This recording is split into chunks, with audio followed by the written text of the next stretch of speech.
नमस्कार मेरे प्यारे प्यारे साथियों, आप लोगों को फिर से इस वीआईपी आर्ट क्लासेस में एक न्यू वीडियो के साथ दोस्तों फिर से हार्दिक दिल से स्वागत करता हूं। तो दोस्त आज चर्चा करने वाले देखिए होम साइंस है कि नहीं, बताए थे क्या इससे पहले का दोस्तों वीडियो में क्या होम साइंस का दोस्तों पहला लेसन शिशु की जानकारी दोस्तों उसमें शुरू किए थे, लेकिन कुछ टॉपिक दोस्तों उस पहला वीडियो में चर्चा किए थे और ये भी कही थे क्या हम कुछ टॉपिक जो है दोस्तों नेक्स्ट वीडियो में बताएंगे। तो वही यहाँ पर जो है सेकेंड वीडियो अर्थात पार्ट 2 वीडियो दोस्तों यहाँ पर लेकर आया हूँ, शिशु की जानकारी का पार्ट 2 वीडियो।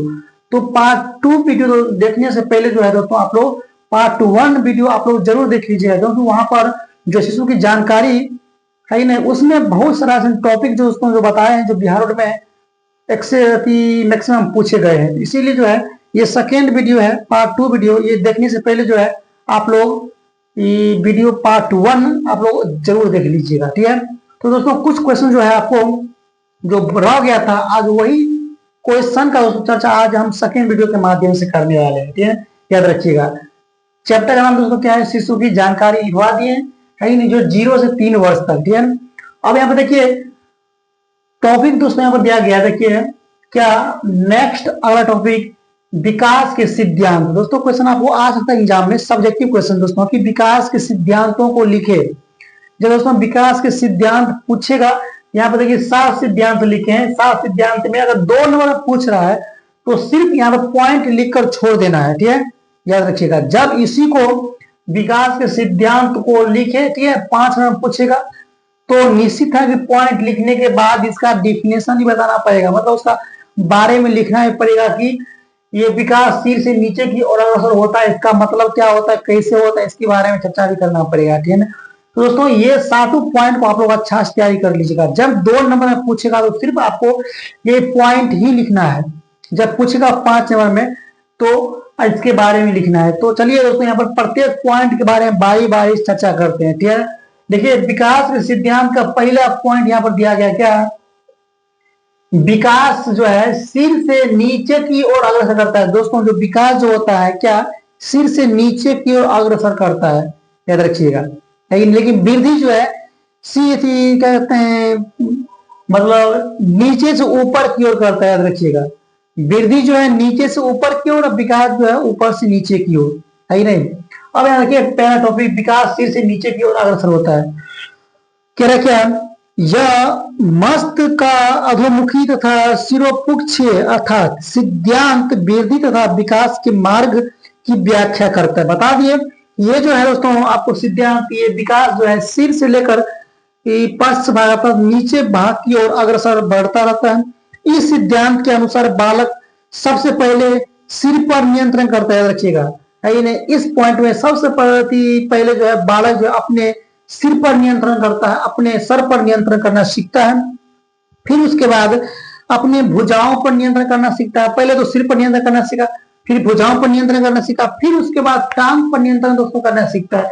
याद रखिएगा पहले किस पर, सिर पर नियंत्रण करना सीखा, उसके बाद भुजाओं पर नियंत्रण करना सीखा, उसके बाद सिर पर। कैसे हो रहा है, मतलब ऊपर से नीचे की ओर जा रहा है, ऊपर से नीचे की ओर, मतलब वही कह रहा है क्या विकास सिर जो है, विकास जो है सिर से नीचे की अग्रसर करता है, मतलब नीचे की ओर बढ़ता चला जाता है, याद रखिएगा, ठीक है। जन्म के बाद जो है पहले 2 महीने के अंदर शिशु सिर और चेहरे पर नियंत्रण करता है ही नहीं। जन्म के बाद 2 महीने के अंदर जो शिशु जो है ही नहीं सिर पर नियंत्रण करना सीखता है, सिर पर जो नियंत्रण करना सीख लेता है। उसके बाद सिर के बाद दोस्तों दोनों हाथ पर नियंत्रण करना सीखता है। जब दोनों हाथ पर नियंत्रण करना दोस्तों सीख लेता है, फिर उसके बाद दोनों पांव पर नियंत्रण करना सीखता है कि नहीं, मतलब ऊपर से नीचे की ओर बढ़ता चला जाता है नहीं। फिर उसका स्वयं उठने का प्रयत्न करता है। फिर 6 से 12 महीने के अंदर में जो है शिशु टांगों पर नियंत्रण करना सीखेगा धीरे धीरे। उसके बाद खुद घिसकना शुरू करता है, खुद टहलना शुरू करता है, खुद चलना शुरू करता है। ये सब प्रक्रिया आपको देखने को मिलता होगा, ठीक है। ये पहला सिद्धांत हो गया विकास का पहला सिद्धांत। जब पूछेगा तो विकास का पहला सिद्धांत क्या लिखिएगा कि विकास सिर से नीचे की ओर अग्रसर करता है, ठीक है। अब हम देखिए दूसरा पॉइंट कि विकास जो है शरीर के केंद्र से बाहर की ओर अग्रसर करता है। विकास जो है शरीर के केंद्र से बाहर की ओर भी अग्रसर करता है, बढ़ता है।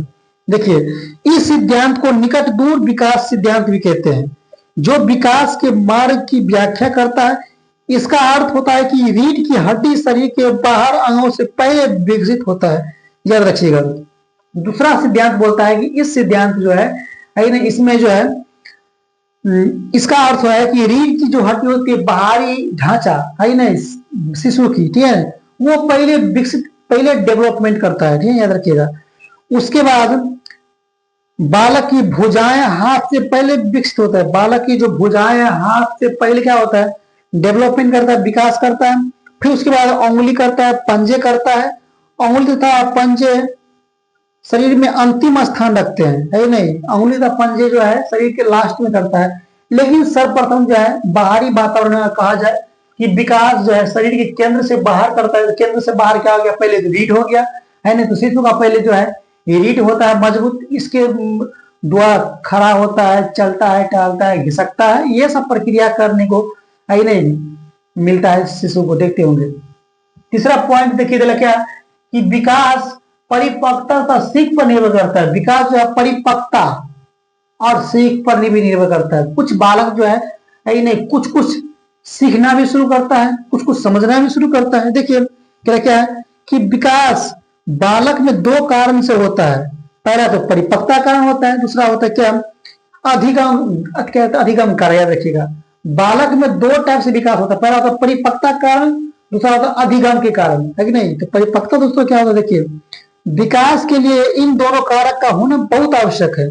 इनमें से एक भी अनुपस्थित में क्रियात्मक विकास सामान्य रूप से संभव नहीं है।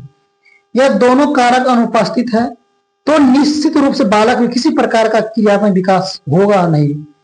क्रियात्मक विकास का अधिगम और परिपक्वता का अलग अलग होना परम आवश्यक है। जिस बालक में ठीक है परिपक्वता और अधिगम ना हो तो उसका विकास अर्थात डेवलपमेंट नहीं हो सकता है। इसीलिए हर शिशु जो है विकास और डेवलपमेंट अधिगम और परिपक्वता होना बहुत अत्यंत जरूरी है, ठीक है। वही कहता है तीसरा पॉइंट क्या कि विकास जो है परिपक्वता तथा सीख पर निर्भर करता है कि नहीं। शिशु जो है नहीं, कुछ कुछ शिशु जो है बचपने से समझदार होता है, माता के देखा देखी से दोस्तों क्या होता है, समझदार हो जाता है। अब कुछ जो है वो सीखना पड़ता है संसार में आकर, ठीक है। कुछ जो है जन्मजात होता है, किसी किसी देखते होंगे कि बचपने में काफी ब्रिलियंट, काफी समझदारी, संस्कारी होता है। किसी किसी को देखते होंगे आगे आने पर वो सीखता है, समझता है कि नहीं, उसका अनुभव करता है, वही हुआ। और यहाँ देखिए चौथा दोस्तों पॉइंट क्या, विकास साधारण से अधिक जटिल की ओर अग्रसर करता है। विकास जो है साधारण से जटिलता की ओर जाता है। विकास जो है साधारण नॉर्मल से और कठिनाई की ओर जाता है, ठीक है। देखिए विकास एक ऐसी प्रक्रिया है जो सामान्य से जटिल की ओर बढ़ता है, याद रखिएगा। विकास एक ऐसी प्रक्रिया है जो सामान्य से जटिल की ओर बढ़ता है।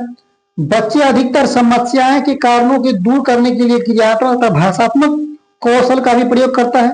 विचारात्मक के प्रथम स्तर पर यह देखा जाता है कि वे किस प्रकार के वस्तुओं और उसके कार्यात्मक संबंधों के विषय में सोचते हैं, वस्तुओं को समझते हैं, फिर उसका निष्कर्ष करते हैं। और जब बच्चा कुछ डेवलपमेंट होता है, देखते होंगे क्या कर रहा है कि विकास साधारण, जब बच्चा छोटा होता है नहीं, तो कुछ न कुछ उसके दिमाग में प्रश्न चलता रहता है, ये करना है, वो करना है कि नहीं, मुझे वहां जाना है, मुझे ये हासिल करना है कि नहीं। ये विकास जो है साधारण से डेवलपमेंट, कठिनाई की ओर धीरे धीरे उसका जो है दिमाग आगे डेवलपमेंट करता जाता है। वही कहता है कि विकास जो है साधारण से जटिलता की ओर जाता है। नहीं, बालक छोट छोट सोच से विशाल सोच की ओर बढ़ना शुरू कर देता है, ठीक है, ध्यान रखिएगा। अब यहाँ पर देखिए पांचवा पॉइंट क्या कि वृद्धि तथा विकास एक नियंत्रण प्रक्रिया है, याद रखिएगा। वृद्धि एक तथा विकास एक नियंत्रण प्रक्रिया है। वृद्धि जो है कुछ समय के बाद रुक जाता है, लेकिन विकास जो है कभी रुकने वाला है ही नहीं। ये जीवन प्रयत्न चलने वाली प्रक्रिया है, क्या, विकास। लेकिन वृद्धि जो है एक लिमिट एज के बाद क्या होता है, रुक जाता है, याद रखिएगा। लेकिन विकास नहीं रुकता है। ये पॉइंट काफी इंपॉर्टेंट है दोस्तों। जब पूछे कि विकास सिद्धांत को लिखे तो ये भी सिद्धांत में आता है, ये भी लिखिएगा। वृद्धि का विकास एक नियंत्रण प्रक्रिया है। बता दिए वृद्धि विकास क्या होता है, फिर देख लीजिए कि जैसे ही बालक विकसित होता है तो पहले वो प्राप्त की गई कुशलता में कुछ और जोड़ता था, कुछ नई कुशलता पर शासन आय प्राप्ति का मूल बन जाती है।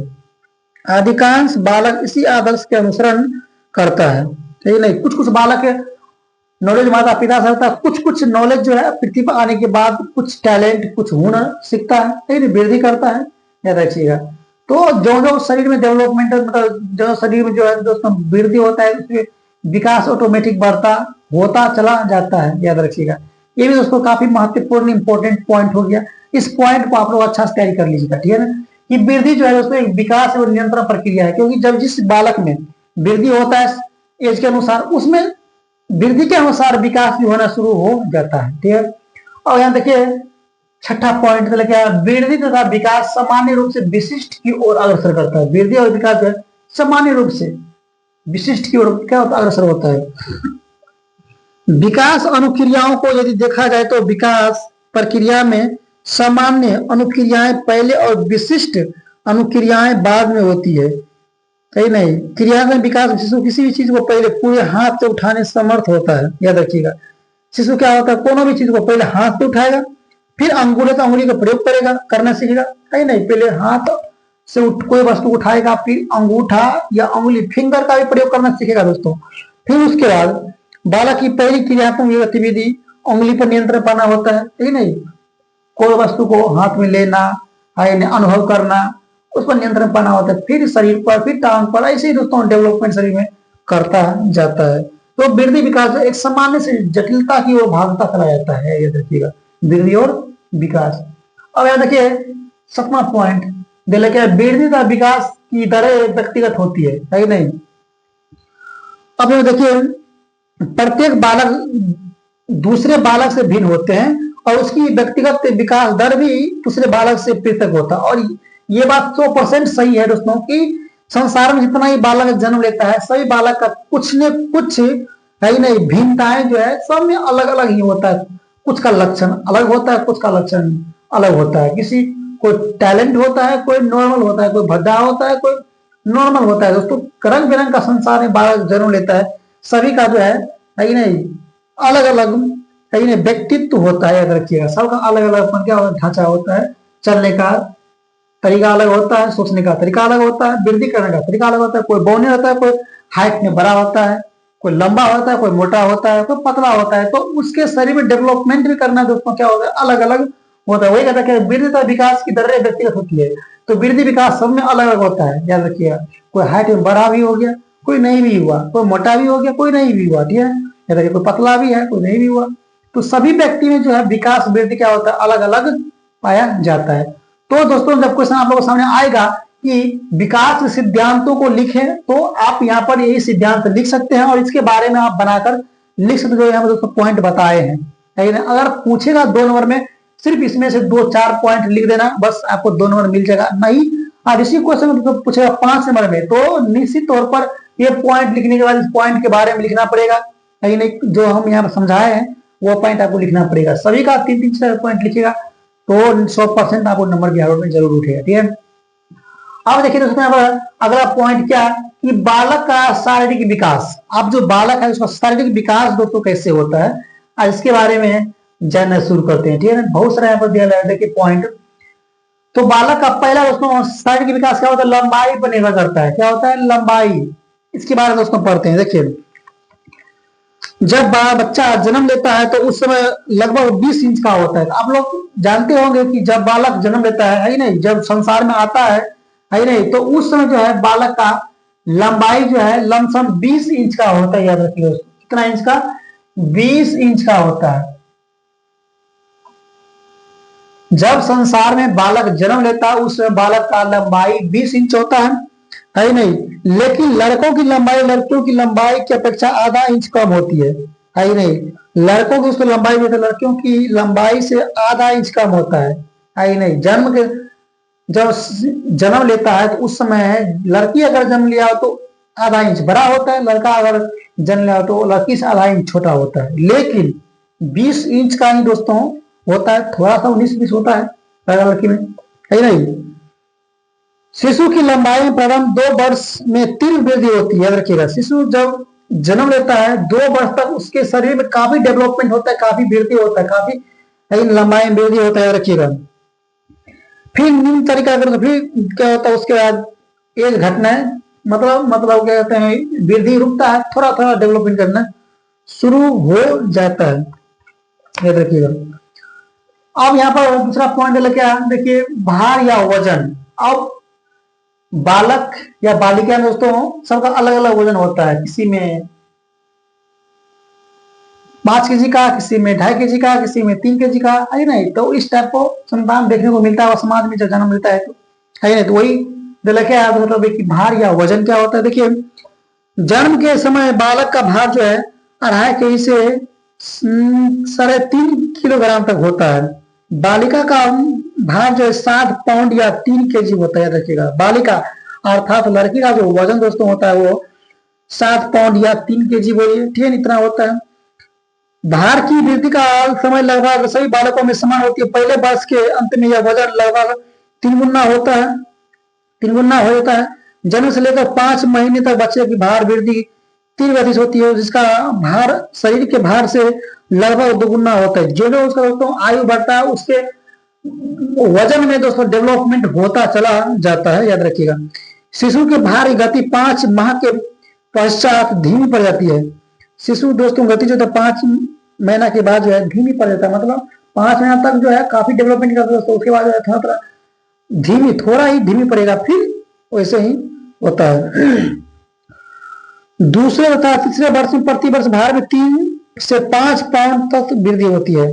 फिर उसका तीसरे और दूसरे वर्ष में जो दोस्तों 3 से 5 पाउंड वृद्धि होता है शिशु में, याद रखिएगा। तो ये क्या हो गया आपको, भार तथा वजन हो गया। अब यहाँ देखिए तीसरा पॉइंट क्या है यहाँ पर, शारीरिक अनुपात। तो दोस्तों यहाँ पर शारीरिक अनुपात में 4 पॉइंट देना है, याद रखिएगा। शारीरिक पॉइंट अनुपात में 4 पॉइंट। पहला क्या हो गया, सिर का अनुपाती विकास, फिर उसका चेहरे का अनुपाती विकास, तीसरा क्या है धड़ या स्कंद का अनुपाती विकास, चौथा क्या है हाथ व पैरों का अनुपाती विकास। दोस्तों ठीक है, याद रखिएगा। शारीरिक अनुपात में 4 टॉपिक आते हैं, चारों के बारे में पढ़ेंगे। पहला पढ़ेंगे क्या, सिर का अनुपाती विकास क्या होता है। देखिए सिर का अनुपाती विकास, जब बच्चा जन्म लेता है तो उस समय उसके सिर की लंबाई उसके समस्त शरीर की लंबाई 25% होती है, याद रखिएगा।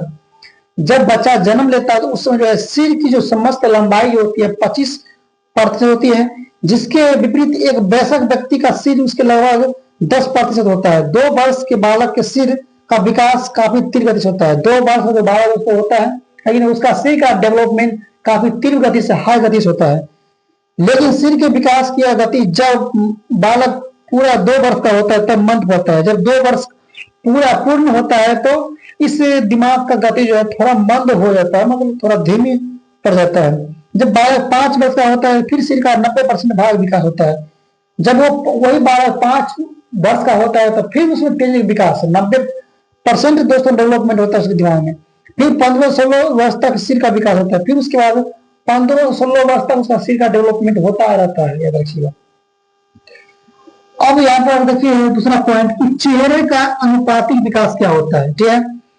जब बालक का जन्म होता है तो उसमें बालक का चेहरा सिर का अपेक्षा छोटा होता है, नहीं याद रखिएगा। जब बालक का जन्म होता है तो सिर की अपेक्षा चेहरा छोटा होता है।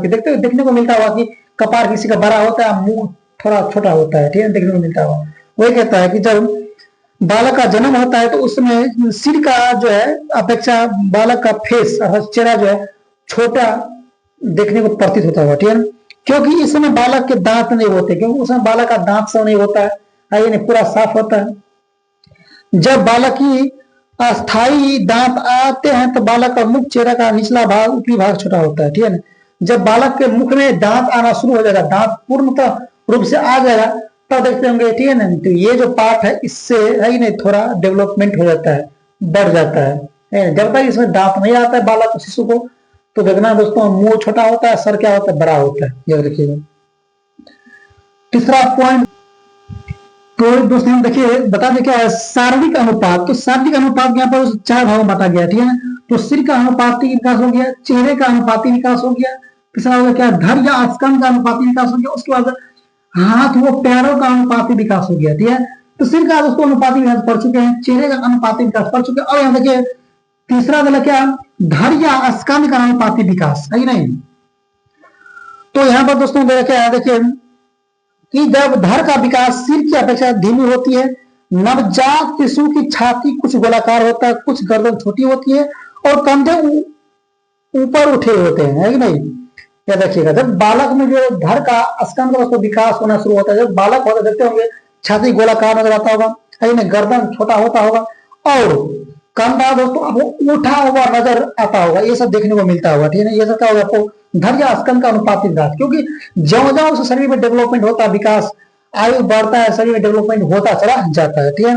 अब यहाँ देखिए चौथा उसको पॉइंट कर क्या है, हाथों व पैरों का अनुपातिक विकास, हाथों और वो पैरों का अनुपातिक विकास। नवजात शिशु के अन्य भाग की अपेक्षा हाथ पैर बहुत छोटे होते हैं। आपको ये भी देखने को मिलता है कि नवजात शिशु जो नया जन्मा हुआ शिशु होता है उसका हाथ पैर बहुत छोटे छोटे देखने को मिलता होगा, बहुत छोट छोट होता होगा, है नहीं। इतना कोमल दोस्तों होता है, एक बार घुमाइएगा तो टूट सकता है, इतना कोमल होता है, नाजुक होता है, ठीक है। तो उसमें एज के अनुसार दोस्तों डेवलपमेंट होता है, जो उसका एज बढ़ता है उसके शरीर में डेवलपमेंट होता रहता है, विकास होता है, शरीर में विकास होता चला जाता है नहीं। अब यहाँ देखिए तो शारीरिक अनुपात में दोस्तों 4 टॉपिक चर्चा कर चुके हैं। अब यहाँ देखिए चौथा पॉइंट क्या है, मांसपेशियों का विकास, मांसपेशियों का दोस्तों विकास पढ़ते हैं, है नहीं। तो एक्चुअल में बच्चे को मांसपेशी में कोई तालमेल नहीं होता, कोई मांस नहीं बढ़ता है, क्योंकि जब तक वो अन्न नहीं खाएगा दोस्तों तब तक उसके सही मांस का डेवलपमेंट हो ही नहीं सकता। जब तक शिशु है तब तक उसके मांस का कोई डेवलपमेंट नहीं हो सकता, याद रखिएगा, ठीक है। नहीं हाँ, शिशु अवस्था क्रॉस किया, बाल अवस्था में जब वो अन्न पाए अर्थात अन्न खाना ग्रहण करना शुरू किया तब शरीर में जो है मांस का डेवलपमेंट होना शुरू होता है, याद रखिएगा। तो लिखिएगा कि मांसपेशी का कोई इफेक्ट नहीं पड़ता, कोई प्रभाव नहीं पड़ता है किस पर, शिशु अवस्था पर, ठीक है, नवजात शिशु पर। अब यहाँ देखिए पॉइंट लिखा है दांत पर, ठीक है। तो दांत उसमें 2 टाइप होता है, अस्थायी दांत और अस्थायी दांत, अस्थायी दांत और अस्थायी दांत। तो शिशु में 2 टाइप का दांत होता है। तो अस्थायी दांत कब होते हैं, कितने होते हैं, अस्थायी दांत कितने होते हैं, कब होते हैं, दोनों बार उसको पढ़ते हैं। देखिए अस्थायी दांत क्या होता है, अस्थायी दांत बालक में प्रथम बार दांत 6 माह से 8 माह के मध्य निकलते हैं, रखिएगा 6 माह से 8 माह के अंदर, जब 6 और 8 माह के हो जाता है बालक, ठीक है, तब उसके अंदर जो है अस्थायी दांत निकलना शुरू होता है। परंतु 5 महीने में दांत भी निकलने लगते हैं, 5 महीने क्रॉस करते तब पर भी 1-2 दांत उस संतान में देखने को मिलता होगा। जब बालक बहुत स्वस्थ होता है उसके कैल्शियम की पर्याप्त मात्रा, इसी प्रकार दांत कभी कभी 11वें या 12वें महीने भी निकलता है। किसी के शरीर में कैल्शियम की मात्रा अधिक हो और स्वस्थ हो तो उस बालक में शरीर का अंदर जो है 11-12वें महीना लग जाता है दांत निकलने में, इसी को देखते होंगे, ठीक है ना। बालक का बहुत कमजोर होना, उसकी कैल्शियम में कमी होना, है नहीं। बालक जो कमजोर होता है या तो शरीर में क्या कैल्शियम क्या है कमी हो रहा है नहीं।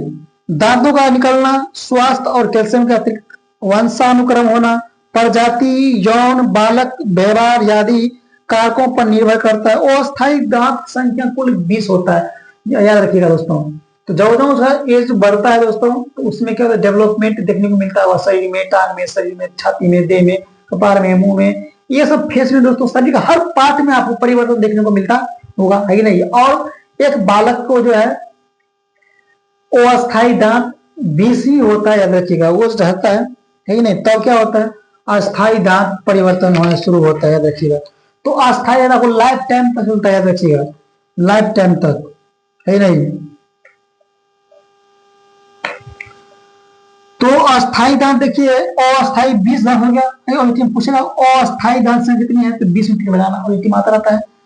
अस्थायी दांत है नहीं कुल 28 होता है नहीं, एक किशोरावस्था के लिए, है नहीं, याद रखिएगा। जब एक लिमिट एज होता है दोस्तों वो 32 हो जाता है, याद रखिएगा, है नहीं।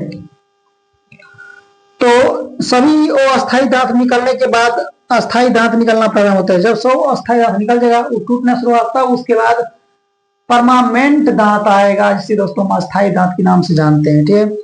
शारीरिक विकास 2 श्रेणी में होता है, याद रखिएगा। ये दांत जो है काफी लंबा समय तक चलता रहेगा, है नहीं, और ये दांत संख्या को 32 होता है नहीं। तो आज हम क्या पढ़े, देखिए बालक का शारीरिक विकास। बालक का शारीरिक विकास किस पर निर्भर किया, पहला तो लंबाई पर, उसके बाद भार या वजन पर, उसके बाद शारीरिक अनुपात पर, उसके बाद मांसपेशी का विकास पर, उसके बाद दांत पर। ये क्या था आपको शारीरिक विकास, बच्चा में इतना विकास देखने को मिलता है दोस्तों, ठीक है। तो आज हम होम साइंस का दोस्तों पार्ट 2 वीडियो कंप्लीट कर चुके हैं, ठीक है। तो इसके माध्यम से इतना टॉपिक को आप लोग अच्छा से तैयारी कर लीजिएगा। निश्चित है जब सब्जेक्टिव क्वेश्चन आप लोग सामने आएगा तो आप आसानी से उस सब्जेक्टिव क्वेश्चन को सॉल्व कर सकते हैं। ठीक है, तो पहला लेसन दोस्तों कुछ टॉपिक और बच गया है, तो हम पार्ट थर्ड वीडियो दोस्तों लेकर आऊंगा, उस वीडियो में बताऊंगा शिशु की जानकारी में, है कि नहीं। कुछ टॉपिक और बच गया है जो पार्ट थर्ड वीडियो में चर्चा करने वाले हैं, है कि नहीं, शिशु की जानकारी इस चैप्टर में, है कि नहीं। तो पार्ट थर्ड वीडियो मुझे उम्मीद है दोस्तों कि उस वीडियो में जो है हम इस पहला लेसन का पूरा सब्जेक्टिव क्वेश्चन अभी खत्म करवा ही देंगे। ठीक है ना, याद रखिएगा। तो फिर मिलते हैं पार्ट थर्ड वीडियो लेकर दोस्तों, इस होम साइंस का पहला शिशु की जानकारी पार्ट थर्ड वीडियो में बहुत जल्दी मिलेंगे। जय हिंद।